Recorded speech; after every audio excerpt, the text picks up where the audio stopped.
Hi, John. Thanks for helping my project. Could you say a little bit about yourself?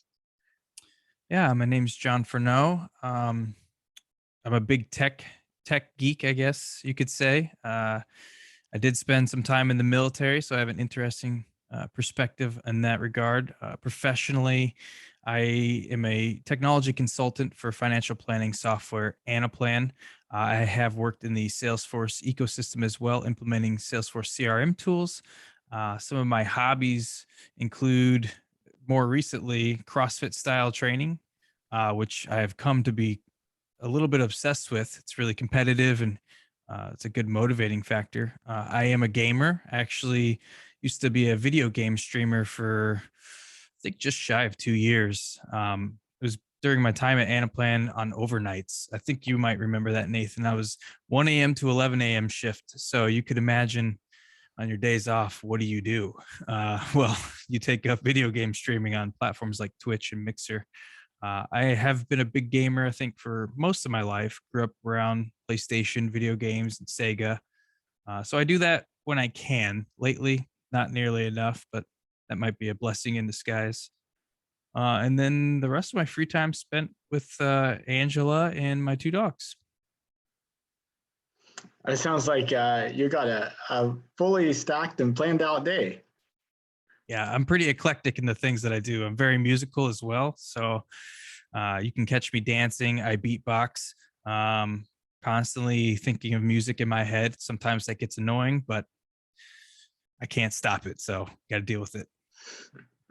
Well, you work from home, so it's probably okay. Yeah. Yeah. I'm not aggravating anybody anymore. Um, so tell me about your time in the military. Yeah. So it was never really on my radar.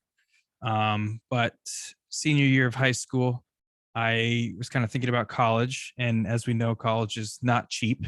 Never really came from a lot of money either. So, thinking about financial ways to pay for school. And a buddy of mine, who's a really good friend of mine, senior year, was telling me about his deal. He went active duty, but he's like, hey, this is the deal. You get a signing bonus when you sign up.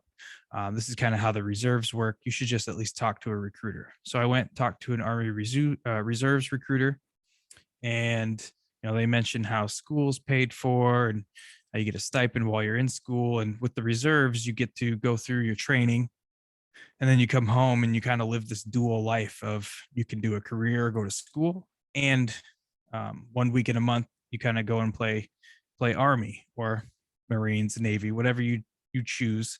And then 2 weeks in the summer, you typically go somewhere and do like a more extensive training. So that was 2009. I signed up for 6 years. I went through boot camp in Fort Knox, Kentucky. And then my advanced training was in Fort Lee, Virginia.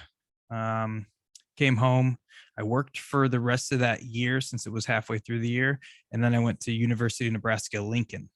I went there for criminal justice, and I did 2 years into that degree and decided college wasn't the environment for me. I didn't like learning in that more structured kind of situation. And I think realistically, criminal justice just wasn't the thing to keep me engaged. Obviously, I'm very technical.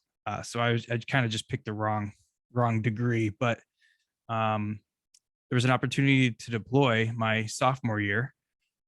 So I actually signed my name, volunteered to deploy with my unit to Kandahar, Afghanistan. So I went there in 2012 for 15 months. It was the last 15-month deployment because they decided 15 months isn't really good for morale and psyche. So they changed it to 9 months. So luckily we're the last one. And it was also the first deployment where you couldn't go home mid-tour. So you had to be there the straight whole 15 months. So it was very interesting. A lot of life experience there, but basically changed my life in the sense that I determined policing, criminal justice, that world definitely wasn't what I wanted to do. And I was, going to come home and focus more on my tech side, which I did. And here I am. You mind if I ask you a few more questions about your time in Afghanistan? Sure. So can you describe like what it was like, what you did, what you felt about it?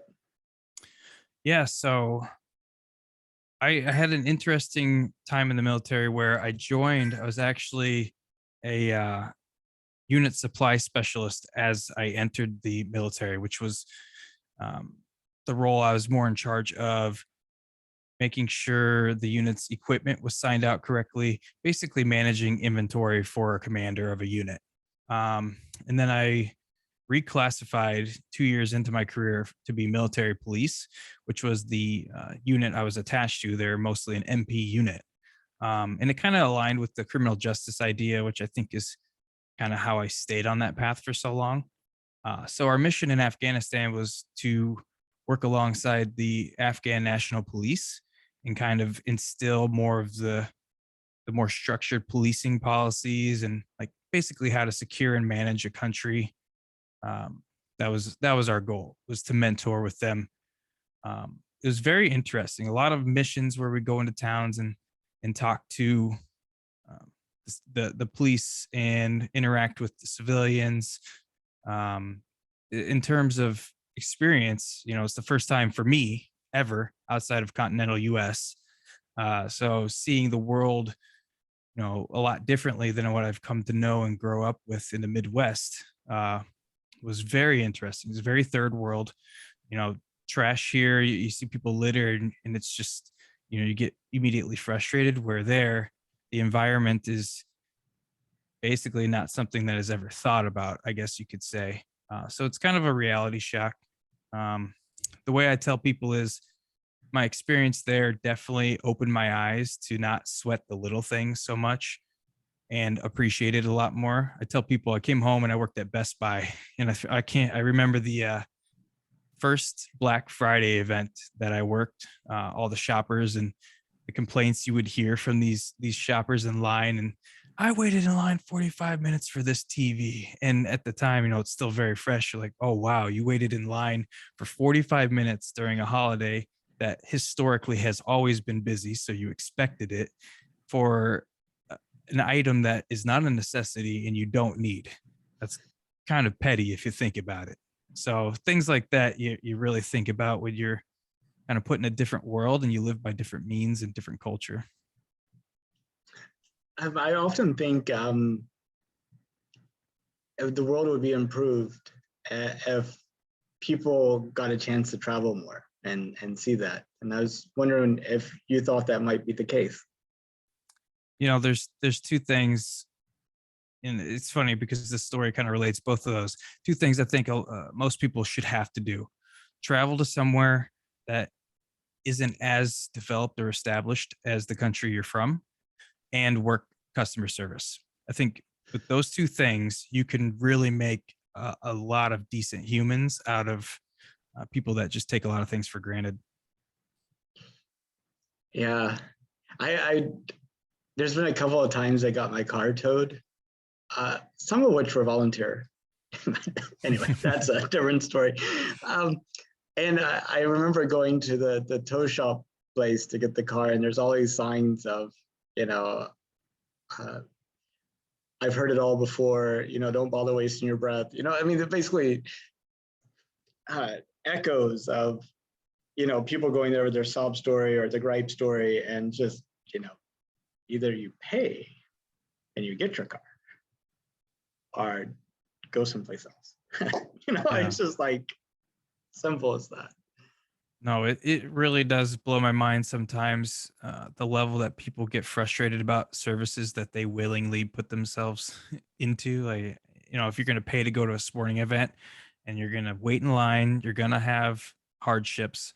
Like, you paid to be there. Just try to enjoy it. Spend time with the people you love, your family, and stop being so stressed out all the time. Or make a friend. Talk to the person in front or behind you. Preferably make a friend. That's another thing the military taught me was networking is king. It's very, very important. Who you know can do a lot for you. Was there ever a time in Afghanistan where you felt like you were in danger? Uh, I mean, to put it frankly, yes. I think the whole time the military is a very interesting dynamic. When you go through training and everything, obviously it's designed to be safe and there's so many rules and regulations, but the mobilization training, getting you prepared mentally and physically before you leave, is a lot of focus on hypervigilance and always being alert. So you're kind of put into this mode where you're always afraid of something happening, or at least being prepared for something to happen, because that's the kind of state mentality you have to be in. I mean, there's rocket attacks, there's unexploded ordnance and stuff that you can come across. I know when I was there in 2012 and 2013, it wasn't nearly as bad as when we first went in back in the early 2000s, where there's a large focus on IEDs and landmines. That kind of died down a lot. Um, but yeah, there's a constant, I guess, alertness and a fear of something negative happening, and it's very exhausting. When you come home, you don't really realize it, but you come home and like car sounds, doors slamming. I remember the first time tornado sirens came on the first Wednesday of the month after I was home. Like over there, that means seek shelter because you have incoming artillery. Over here, they're just testing the sirens. So it's very interesting to integrate back into real life, or civilian life, I guess. But a lot of that too is kind of not fair because, like you said, make a friend. When you're there and you're in that constant alert state, you almost create unnecessary enemies out of people who would otherwise be decent humans to know and to get along with, which I really don't think is fair, especially in the sense of humanity. We're not really giving each other a chance because we just have this idea that each other is the bad guy. So it would be interesting to kind of be in a scenario like that, where you're in a country that's developing, where you're not told that you have to fight or be on the alert. Everybody can be an enemy. They don't wear uniforms like a traditional um, military versus military. So it's very strange. It's hard to describe, but fear is a word. Well, I imagine last summer what happened in Afghanistan might have really touched you personally. I was wondering if you would be willing to share kind of like your perspective. Yeah, it's interesting because I was a part of a few groups when I was over at my last partner consulting firm before I left, and just kind of listened in on people's perspective because at the time I really didn't know how to feel about it. Um, I mean, early on when we went to Iraq and Afghanistan, you kind of had this feeling about why you're there, what the mission was, but over time, as things progress in 20 years, you kind of lose sight of what the real mission was, or you can't really put your finger on it and say, yep, that's exactly what we're doing. So I was kind of numb to it at first, didn't really understand kind of how to feel. So I kind of let other people's feelings dictate how I should feel, I guess, or at least provoke thoughts.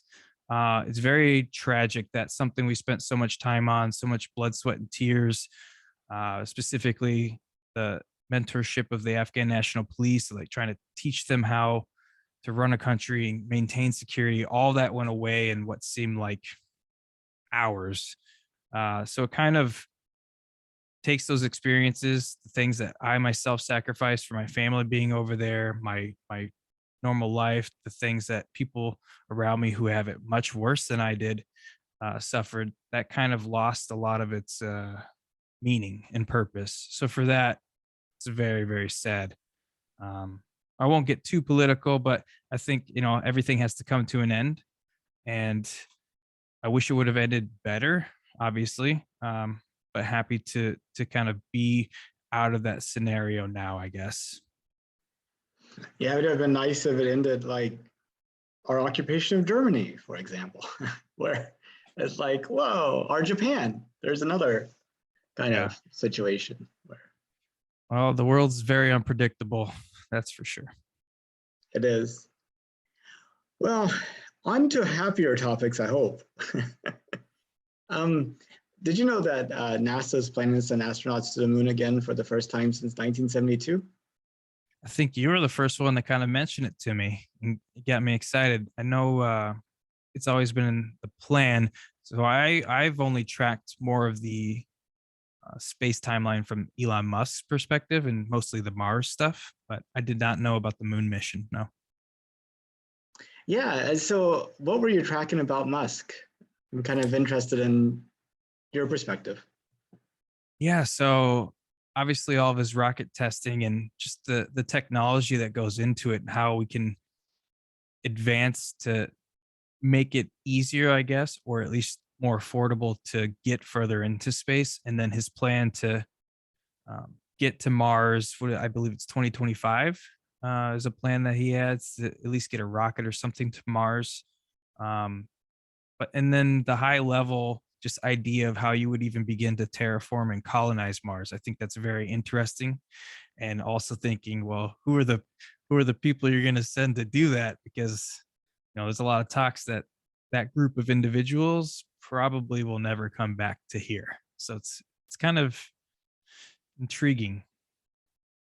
Yeah. I mean, I guess, what would the recruitment ad look like for those people? And then two is, how could you vet them to know that they would really be able to A, survive, B, keep from going insane, and C, keep from, well, I'm not sure what C is, but insane, definitely. I mean, so like, what would you, imagine this, you're working at an advertising agency and you want to go and recruit those people. What does the ad say? Well, you definitely got to be a little bit more clever than the Rosie the Riveter or the "I Want You" poster back during World War II times.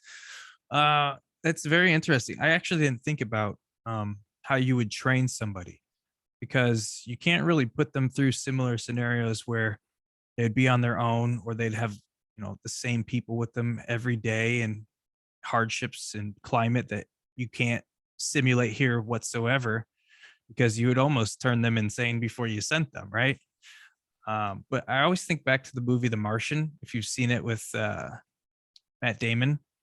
And so you almost need scientifically intelligent people to go. Like you need a botanist, you need somebody that understands soil and growing things. So I don't know, it's got to be a targeted approach. You have to almost recruit from within. So the people that are already studying space, already studying these other planets that understand what they're getting into. I think you have to start there. You can't take like a Mark Cuban and be like, hey Mark, you got all the money in the world, you want to go populate Mars and terraform it? I don't think that works. Yeah, but I also wonder about the scientists too. Most of them live in very cozy setups, whereas this is like roughing it, like to the, like Gwen Shotwell, the CEO of CEO or president, one of the two of SpaceX. She says she doesn't want to go to Mars. She says it's a lot like camping, and she doesn't like camping. So, no, I guess you're right. Especially scientists have families. How does that work? You're going to leave your family and be like, hey, I love you all, but there's a mission bigger than myself here. And you just abandon them? That doesn't sound too ideal. I guess your lot of people is very limited. And I mean, if you think about it from a community or human approach, you need a little bit of everything, right? Because I'm a firm believer that you can't, well, at least a successful society, you can't have all the same type personalities, right? You have to have people with differing degrees of skill sets, and you got to have more of your alpha type personalities, more of your beta type personalities, because what you don't want is war and conflict, but you also don't want the lack of leadership or somebody taking charge, because I think especially to start a new society, you have to have some kind of hierarchy of some form, or things just get chaotic. Too many chiefs, or too many cooks in the chefs in the kitchen, right? I don't know. That's probably the hardest thing about the whole trip, to be honest, is who do you send? Everything else can be scientifically mapped out, planned, simulated, figured out, adjusted, but people is the one constant or the one variable that's never constant, I guess. it's like Catch 22. I don't know if you read that book. I've been listening to it from time to time, but apparently the Catch 22 is it's set in World War II, and if you're insane, you don't have to fight. And you could get out of the military. So if you go, but in order to take advantage of that, you have to ask the doctor for an evaluation. And if you're scared to go and fight, obviously you're not insane. So then you need to go and fight. Yeah, that's it's interesting that that kind of catch-22 scenario existed then, and it almost exists now because you'll see it with mental health and PTSD, right? So a lot of veterans don't go and get assistance or even see the VA because they're afraid that once they're labeled PTSD is technically a mental disorder, then you can't get jobs. Some of them, I know it's you can't discriminate against it, but still, it's a factor. So they won't go get seen. But if you really do have issues and you need help, that's going to wear away at you. So damned if you do, damned if you don't. I know it is a problem, but that is a serious issue, and the one that I difficult to make headways on. But where I was going with it was, if you apply to go to Mars, you're probably insane and shouldn't go. Yeah. Well, I don't know. Like if I applied, I think I don't know, maybe that's my insanity, but I would justify it in the sense, well, I've kind of I guess if you think about it, you take a step back, if you have the ability to reflect on life and like what do you want to accomplish? What have you accomplished here? And you think about it because I'm very analytical. I'm very much the person that's 75 different outcomes for one scenario. Got to know what else might happen, right? So I would kind of justify it that way. I'm like, well, I mean, I'm gonna get a career, might have a family, I'm gonna grow old, I'm gonna die on Earth. Well, you throw Mars in it, like if I go to Mars, this is something that nobody has ever done. Nobody's written a book on how to do it.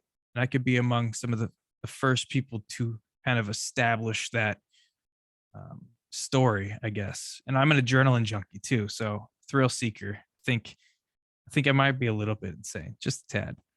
I would do it. I would go though. Honestly, I think I would. Yeah, and I totally relate to that point. I mean, because it's easy to wake up, go to work, come home, wake up, go to work, come home. And after a decade or 2 decades go, what am I doing with my life? And, to not have like that big sort of milestone or marker where you can say, I have done this, I've advanced the story of humanity. I mean, I could see the appeal of that. I mean, honestly, I would go too, I think. Whether or not I could go is a different story. But anyway,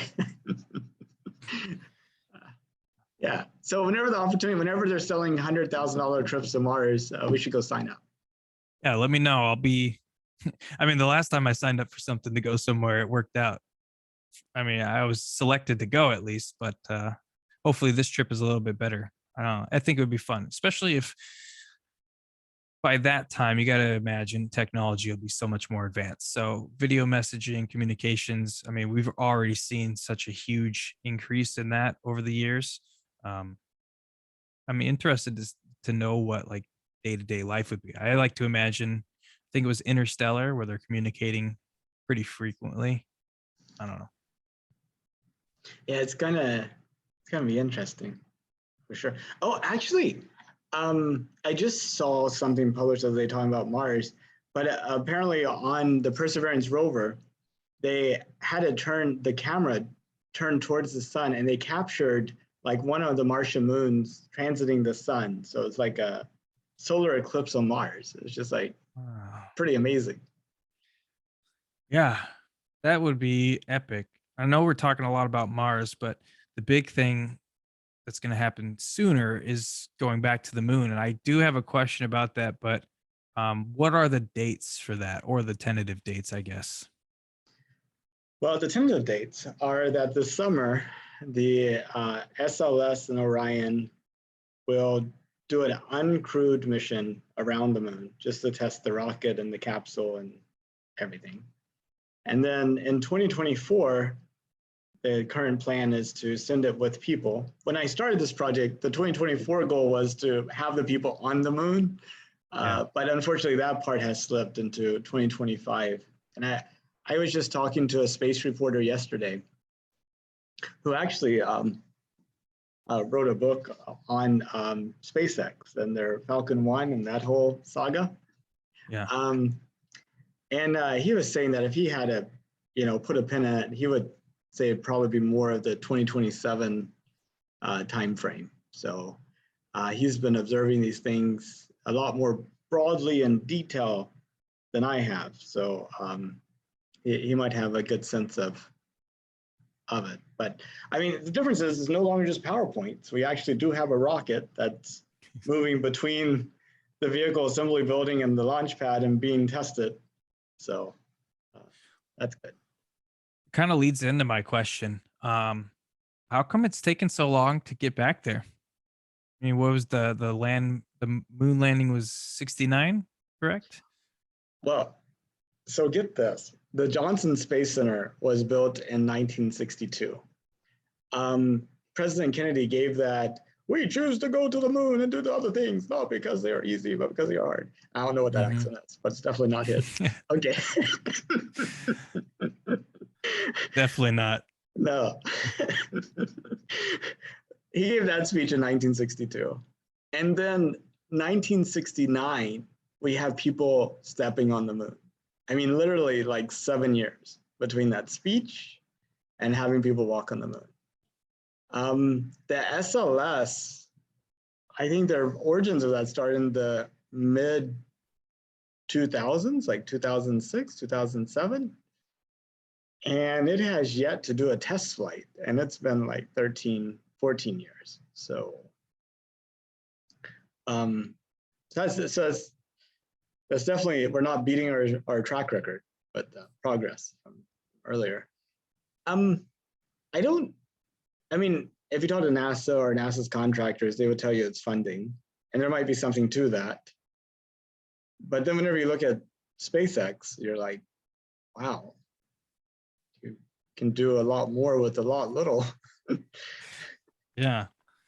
So that leads me to ask, is it the one technological advances during that first span of time? Things haven't grown nearly as much as they had in recent decades. We went from computers, early 2000s, dial-up internet, to Starlink satellites giving internet to impoverished or rural areas now.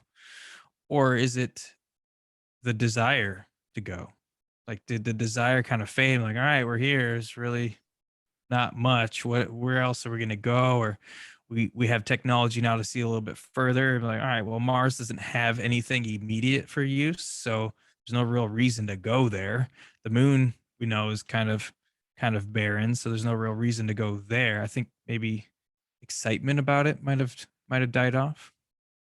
Yeah, and also kind of like those pressures and desires. I mean, I think NASA is really concerned with avoiding a tragedy, like at all costs. Like that's like keeping the crew safe is like their number one thing. But that really puts you in a very different risk profile than trying to balance that with the mission as well. I mean, like Elon, I think he wants to keep the crew safe too, but he really wants to go to Mars too. So he's like really pushing from both sides, Yeah. Well, I guess you got to find somebody or a crew of somebodies who are okay with that risk. I mean, there's people out there that take those risks and like that's just their calling. There's like firefighters. Something about what they do, even though it's extremely risky, they do it, and that's just their calling in life, and that's what they're built for. So, I mean, I understand keeping the crew safe. There have been some tragedies throughout the years, but it's always one of those the most curious questions that nobody can seem to really give a straight answer on. So it's been years, 40 years since we've even thought about going to the moon. The space race has kind of been over. Now it's a space race between Bezos and Musk. Nah. Well, is it though? Right. I don't know. I mean, obviously, there's another case where money apparently is not the primary ingredient you need, right? Like Blue Origin has more than enough money apparently to do whatever it wants to, but its track record against SpaceX is just amazing, I think. I think money is one of uh, one of the factors, but it's not even close to the top of most important factors. You definitely need the knowledge and yes, planning and strategizing. Like, what do you do when you get there? How do we survive? Yeah. Yeah. Yeah, it's kind of interesting. Jeff Bezos is taking a ride on his rocket, but Elon hasn't taken a ride on his. Any thoughts? Well, hmm, I don't know. What you could argue it from the side of Bezos is more confident in his rocket, um, enough to be on it. But you could also argue that maybe he's not going nearly as high or doesn't have as lofty of altitude goals as Elon has. Um, I don't know. It's very interesting because the way I look at it, Elon definitely, he gets a lot of crap for not being the sole idea holder of a lot of these companies. He acquires them and just brings kind of vision and innovation, I guess. But I think he does have a lot of the knowledge behind how do we think about rockets? What do we think about the science of getting there and how does that look? And a planner, a visionary. Whereas Bezos is more, I think, he's the money guy or he's less involved with that really detailed stuff. So maybe Elon values his intelligence to assist in the mission more than Bezos does. I know Russell Brand, he doesn't go nearly as high as even Bezos does in his rocket. So it's interesting. The measuring contest between billionaires and who can go further in space is it's interesting. As egotistical as Elon can be, the one thing he's not really fighting or racing against is I'm in space before you are myself, or I went higher in space than you did. He doesn't really seem to care about that because again, it's about I think more than just being number one. I don't know, at least in my opinion. Yeah, on one hand, I mean, they could be building, competing on who has the nicer house or the biggest yacht or the nicest jet. Having them compete on the rocket thing actually potentially pushes the boundaries for humanity. Yeah. Well, you think it'd be better for them to compete against each other, or if they just combined resources, kind of come to a common goal and achieve that? Uh, I have two thoughts on that. One is back to your too many cooks in the kitchen type thing. I mean, if they're arguing over the recipe all the time and nobody's making anything, that can't be good. And then the second thing is you want to make somebody run faster, you have somebody run nearly their speed right next to them and they go faster. That's true. Competition's good. As long as you stick with the game of trying to run faster as opposed to, well, I'm going to keep the other guy up all night and take away his water and Or take a shortcut. I'm gonna skip through half of the track to yeah, get ahead of them. That's not good. Yeah. yeah. So it has to be competition has to be done in a way that's constructive, I guess. Yeah, absolutely. So coming back to the moon, what do you think about us going to the moon? Uh, I think it's a good measurement of where we are. Again, it's been so long since we've been back there. So if we're going to talk about going to Mars and doing anything significant further out in space, we kind of have to have a benchmark or a milestone to achieve. And I think the moon is that. Got to get people back on the moon with technology the way it is now. Maybe broadcast from the moon in high definition. Um, kind of put some doubts to rest, I guess, from the last moon landing. Um, yeah, I mean, personally, I think the moon is kind of a stepping stone. It needs to happen for confidence. But again, I think it may be more of a waste of, I don't want to say waste of time, but I think the main mission is interplanetary travel and terraforming other planets and kind of extending the human race out into the universe. And I don't think the moon really benefits us in that mission. Um, I don't know, but it could be important. It could be a base on the moon. It could be a factor in the ability to travel further. Obviously, we're limited by um, how rockets work and how fuel gets burned. So maybe it's necessary. Maybe something going back to the moon and building it up is necessary to further our travel. But it's exciting, but I think the Mars one is much more exciting because it's also something that we have no benchmark and nothing's been done for that before, except for the rover. So I don't know. What do you think about the moon? And Are you excited for the moon? I think you are. I am. I'm extremely excited about the moon. I think we should do moon and Mars. So it's not a question of either. It's a question of both. Why can't we do both? And I think being able to routinely go back and forth between the moon might prove a good training ground to find out which astronauts can really handle kind of being away versus not, and just dealing with exploring the moon. I think the surface of the moon is way harder than Mars. No air at all, and extreme daylight and day at night. Very, very long days, 14-day days, in fact. So I mean, you got something that could survive the moon. It could survive any place, probably.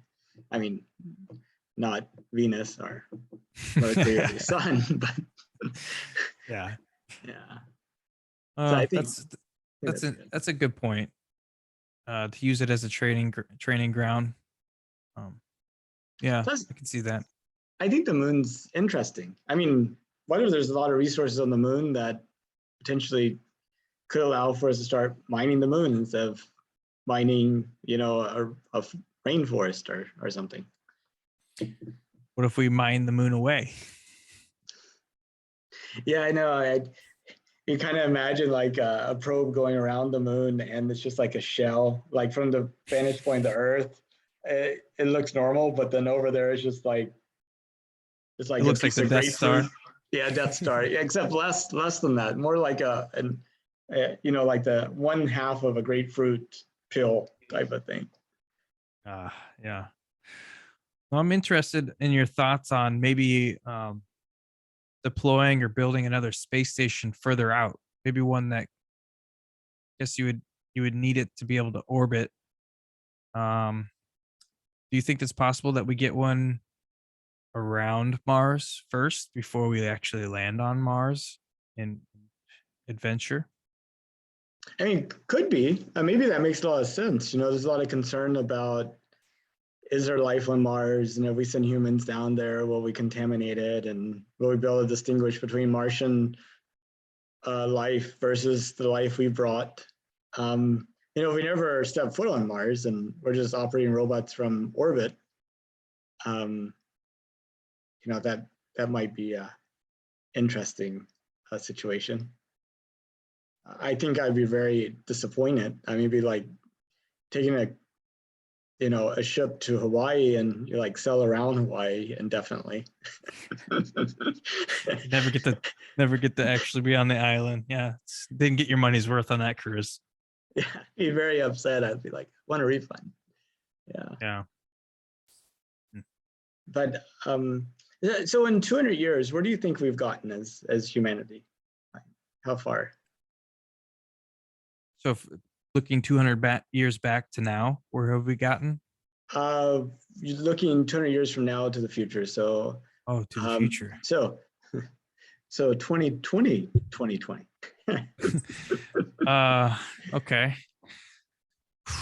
That's tough because so I was talking about this not too long ago, actually. You think about Back to the Future and like what they thought now would be, or even earlier than now. And it's nothing like that, right? No flying cars. So I think we're on our way. By 200 years from now, I think we've skipped well past electric cars. We're definitely into cleaner energy, free energy, kind of like Tesla's initial scientific research and plans called for. Definitely interplanetary travel because we're making leaps and bounds now, right? So by then we're going to have, I think, vessels that don't operate on fossil fuels. So that makes planetary travel, if you're a big sci-fi geek, which I think we both are a little bit, makes travel a little bit quicker and a little bit cheaper because the gravitational or anti-gravitational mechanisms that they talk about all the time. It's well above my knowledge, but we're definitely bouncing between planets.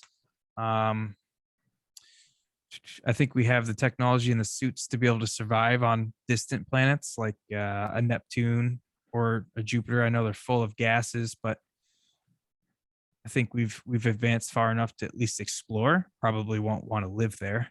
There's a show on Amazon called The Expanse. I don't know if you've seen it, where they have like a base out on an asteroid, right? And people live on this massive asteroid. And they have bases on different planets. So I think something like that, where we get to the planet and then we live maybe underground, under the surface. So that would be interesting. But I definitely think that anywhere on Earth itself, we can get to in minutes, because I think they're already trying to do that with rockets, right? Elon's trying to do that with his rockets. Space travel around the globe. What do you say? Anywhere you want to be in 30 minutes? Uh, but it's also interesting, if we don't start focusing on how we treat the planet, we might not have one in 200 years, right? We might have to rely on some interplanetary stuff. But I think we'll mature as a species, come together and unite, and actually go forward with clean energy and figuring out solutions to problems, instead of everybody saying my solution's better than yours, or I don't want to go to your solution because change is difficult. uh, I think we're either faced with a struggle where we have to come together, or people just wake up and say, you know what are we competing for when it's all of our livelihoods? Let's come together and make it happen. So 200 years from now, I'm very positive, very hopeful that the world looks a lot different, and we're not driving around our combustion engines with outdated technology. Because just like going to the moon and not being there for so long, we haven't really innovated the combustion engine much, right? We went with electric, but the buy-in there is just not, it's not the same. People just love burning fuel, burning oil. So it's very interesting to me. It's like how we went from just archaic technology to this groundbreaking revolutionary technology, and then just got comfortable and stopped. And it's the same with the moon travel. I think we're like, let's do it. We get there and we do it, and then we're like, all right, and we settle into our creature comforts. There's a lot to blame for it, but I don't know. What is your 200-year prediction? Oh, prediction is difficult, but optimistically would like to see. I would like to see us have people on the moon, space stations around Earth, common everyday travel to space. I think in 200 years, maybe 100 million people on Mars. A few little research stations on the moons of Saturn, the moons of Jupiter, and we've started mining the asteroids and comets and stuff. So I don't see why we can't do it. I mean, okay. It doesn't matter how many people you have pushing on the rock if they're all pushing from different sides. Yep. It's all about unbalanced forces. And for some reason, humanity seems really skilled at balancing forces in such a way that nothing happens. Yeah. It goes back to your point, right? Competition is good if it serves the greater good. Right? You don't want to compete against progression and compete against or compete for progression and compete for keeping things the same. Pushing on the rock from the two different sides is not going to get the rock anywhere. Now, I'd like to turn things around. So you've made it to Mars, or at least one of your descendants has. And you're a great granddaughter, however long it takes to get to 200 years, is now in high school. And just like we might write a paper in high school about the 1820s, she's writing a paper about the 2020s. And So she's looking back at this interview for, some tidbit or insight that can give her an A on what the 2020s were really like and what made them important and significant and all that good stuff. You have, what would you share? What made the 2020s significant? Uh, I'll say it's the most, I don't want to say most recent because by then other things could happen, but since the middle 1900s, it is the most trying time for humanity, or the most trying time that humanity has had to face in a long time. So much so that generations that were built and survived back then are pretty much gone. So it's a whole new generational experience. But it's also a time of pushing innovation to the next level. Like I mentioned earlier, we haven't really had a lot of groundbreaking innovation that has been like, whoa, drop everything. It's been incremental. I mean, if you're looking at it from technology, computers, the quantum computing and stuff like that, I mean, sure, we've made leaps and bounds. Solid state storage is much cheaper than when it first came out. So we're progressing in that regard. But it's all consumerism. Those are consumer technologies that I think we get comfortable with and we just stay there again. So my fear is that plateau again. But I think with the people pushing the boundaries, Elon Musk, Jeff Bezos, the money that exists within those realms, you're going to see a lot of innovation and growth. So almost like the second industrial revolution, I guess you could say. Hopefully soon in the middle of this decade, you could say maybe peace was achieved, world peace through common unity. I thought maybe what we all went through the last 2 years would kind of bring that notion ahead. But as we've seen, not everybody has the same goal in mind. But I really do believe, I think towards the end of this decade, we may see less conflict and more realization that there's more to life than the land battles that we wage on our current existence in planet. So if I were doing a book report, or as my really, really great granddaughter, I think she would go through the adversity faced, how humanity overcame and adapted to the new realization that there's more to life than my ego, and we advanced and achieved peace and thus achieved a significant innovation by working together. At least that's my optimistic take. I hope you're right. I think we can make it so. But, it's kind of interesting. You talk about we get to a certain level of progress, and then we just kind of stay there. I heard some people call that like the okay plateau, and if you look at something like washing clothes, for example, having to take your clothes to the river and wash them in the river was obviously not okay. But on the other hand, having to put them in the washer, take them out of the washer, put them in a dryer, fold them, and that whole process, I mean, your clothes are like literally circulating throughout your house on a weekly basis. That's not all that great either. But it's like we got here and it became acceptable, and like we don't know how to take that next step. To really change this process, which I think would be in all of our benefits. You see, innovation today is mostly to get back to that okay, right? So you're innovating for convenience sake. So just like you made the washer and dryer to make washing clothes more autonomous, then we just increased the number of clothes we've had, and now that's not sustainable anymore. So then maybe we innovate further, and I don't know, I don't know how you innovate laundry. If somebody knows, please let me know. But yeah, we innovate for creature comforts.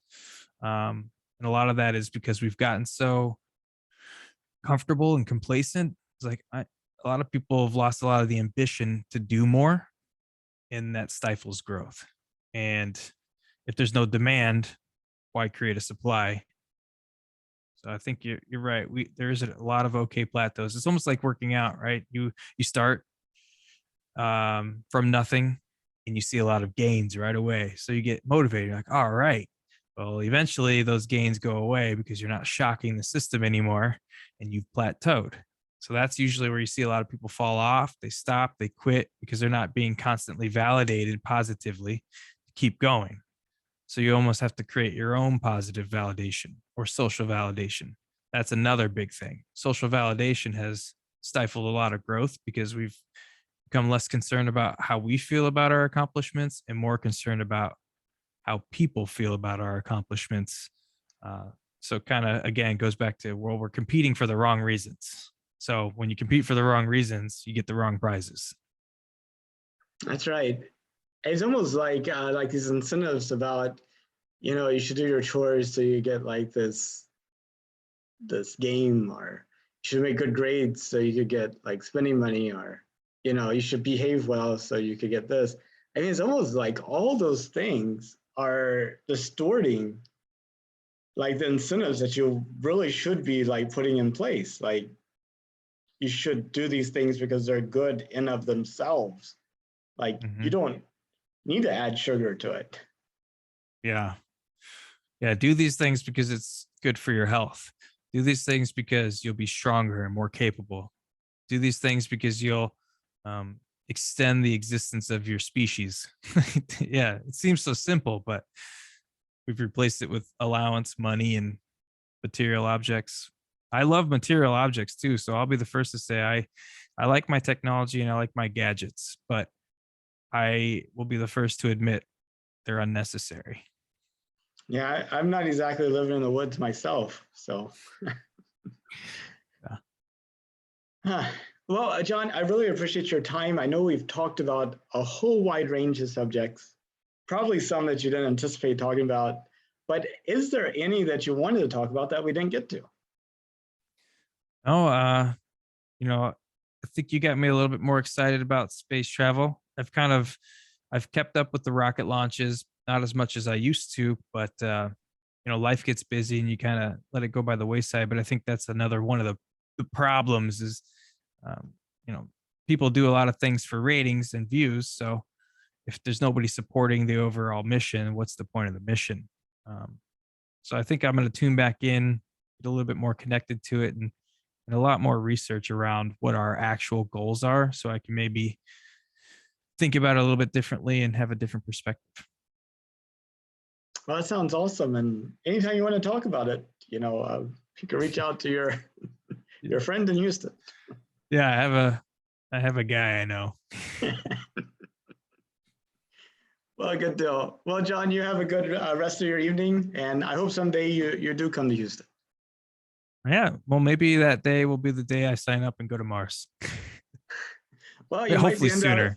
you might be in Brownsville or Cape Canaveral for that, but I mean if you're going, I'll definitely come down and see you off. Maybe go with you. I'll use my buddy pass. I'll bring you along. Awesome. That's great.